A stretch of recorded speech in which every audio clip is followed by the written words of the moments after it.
Hi guys, welcome to my YouTube channel, and kindly, if you haven't subscribed, kindly subscribe to Memo Halwa and press the notification bell. So today I wanted to take you step by step in doing your KRA returns, which is filing your KRA returns. And as you are aware, the deadline is approaching very fast, which is on 30th of June 2022, which will be the last day you'll be filing your returns. And if you do a day later, which is like on 1st of July, you'll be already be imposed a penalty of 2,000 shillings. So kindly allow me to take you step by step in doing it. So there are two kinds of pins. There's an individual pin and there's an individual pin. An individual pin is what you own. It is for every person who wants to acquire one. That's what's called an individual. And for an individual, it's for companies. You register a company, then you have to get a KRA pin for it, which is that one. So the difference is that for a KRA pin, it starts with letter A, 0, then the rest of the digits to follow. And for an individual pin, it starts with letter P. P, 0, then the rest of the digits do follow. So today we'll be going through an individual pin. So if you have it, you check it, it is A00.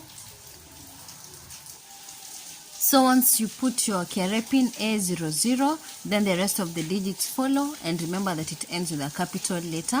Then the next step, you have to key in your password. So in most cases, you might find yourself, you don't remember your KRA password.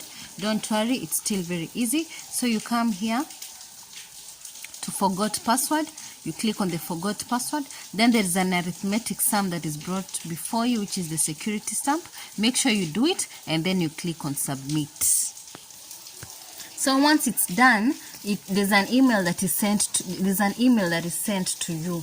The email that you registered your KRA pin. So you go back to it and then you access that. You make sure you write it somewhere because it's a bit complicated. You find that it's a mixture of both capital letters, small letters, and digits also. So you write it down somewhere nicely and then you go back to it, the email address, the whole process. You start again. You have to put your KRA pin.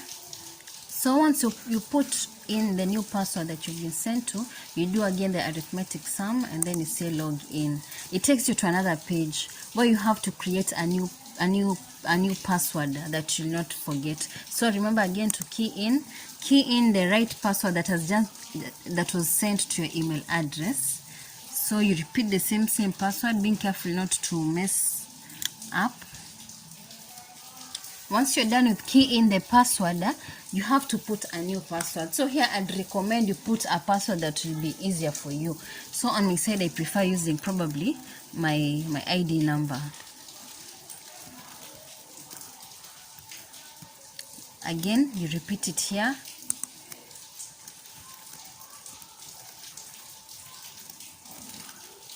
Once you're done, there's a security question that asks you something. So you have to choose one of the questions. You just answer anything. So that's just your secret, yeah, for you to be able to access your account.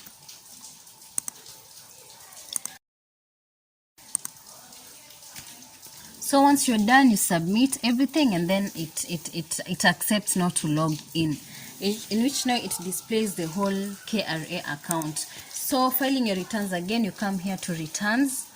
And then there's they're all different kinds of methodation of filing returns. So whatever we're interested in today is just filing nil returns. You press it, and then it takes you to another page where you have to put your tax obligation. Remembering yours is a residential individual. Residential individual, you're a Kenyan and you possess that. So you press that one, and then it takes you to another page where you have to file your returns. So for this individual had already filed the returns. So you come here, you have to put you key in the year in which you're supposed to have filed your returns. So once you do that, then you click submit. It takes you to that. So you'll have filed your returns. There's a certificate that is generated immediately once you do that. And once you're done with that, you're good to go until now next year. Remember, the period in which you're supposed to file your returns is between January 1st and 30th of June, and that's it. A day later than that, there's a penalty that is imposed on you. So that is the returns we're talking about today. And there's also a different kind of return, which is for employed people. So I'll take you through that on my next video. And there's something else I wanted to tackle on in regard to this little account. So probably in the past, probably there's a time you didn't do your returns, and there's already a penalty that is imposed on you. So what you do, if you want to pay that amount, not even if you want to, you have to pay at some point, which is the 2,000 for each year. So if it's 2 years, you are charged 4,000. If it's 3 years, you're charged 6,000, as it goes by that. So, and there are two methods in which you can do your payment to the government. So there's a slip that you have to generate. Once you generate it, you can pay. There's a number that comes about that you have to pay either through the bank or through your M-Pesa. So you come here, you press payment. Now we want to generate that pin. It's called an e-slip pin.